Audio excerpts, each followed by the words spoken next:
ചരിത്രപരമായ നിരവധി നേട്ടങ്ങൾ സ്വന്തമാക്കിയ 15ാം കേരള നിയമസഭയ്ക്ക് സമാപനം. ഏറ്റവും കൂടുതൽ ബില്ലുകൾ പാസാക്കിയെന്ന റെക്കോർഡും 18 അടിയന്തര പ്രമേയത്തിന്മേൽ ചർച്ച നടത്തി സഭ എന്ന പ്രത്യേകതയും 15ാം കേരള നിയമസഭയ്ക്ക് സ്വന്തം. ഒപ്പം തന്നെ പ്രതിപക്ഷം നിയമനിർമ്മാണ പ്രക്രിയയിൽ നിന്ന് ഏറ്റവും കൂടുതൽ തവണ വിട്ടുനിന്ന സഭാ സമ്മേളനവും ഇതുതന്നെയാണ്.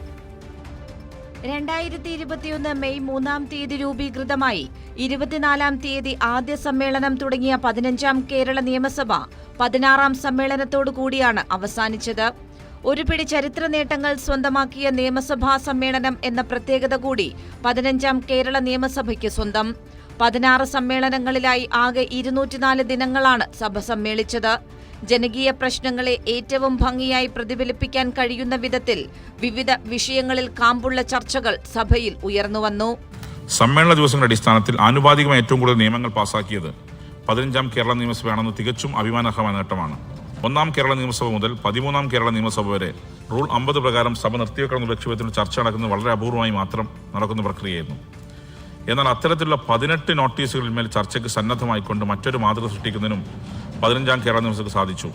ഏറ്റവും കൂടുതൽ ദിവസം സഭ ചേർന്ന സമ്മേളനം, ഏറ്റവും കൂടുതൽ ബില്ലുകൾ പാസാക്കിയ സഭാ സമ്മേളനം, ഇങ്ങനെ ആ നേട്ടങ്ങളുടെ പട്ടിക നീളുന്നു.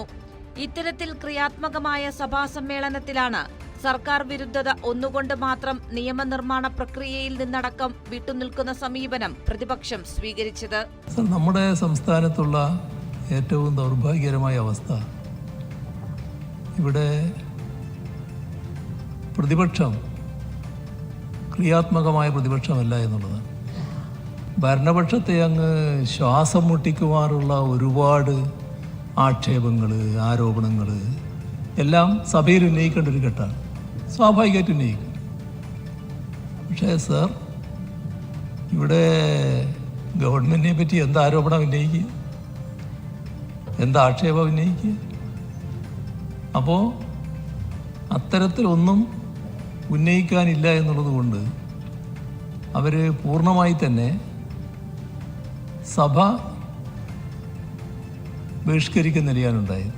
15ാം കേരള നിയമസഭയുടെ 1-ാം സമ്മേളനം മുതൽ 15ാം സമ്മേളനം വരെ ഭാഗികമായി ചർച്ചകളിൽ നിന്നും നിയമനിർമ്മാണ പ്രക്രിയയിൽ നിന്നും വിട്ടുനിൽക്കുന്ന പ്രതിപക്ഷത്തെയാണ് കണ്ടതെങ്കിൽ 16-ാം സമ്മേളനത്തിൽ പൂർണ്ണമായും സഭ സ്തംഭിപ്പിക്കുന്ന നീക്കങ്ങൾ മാത്രമായിരുന്നു പ്രതിപക്ഷത്തിന്റേത്.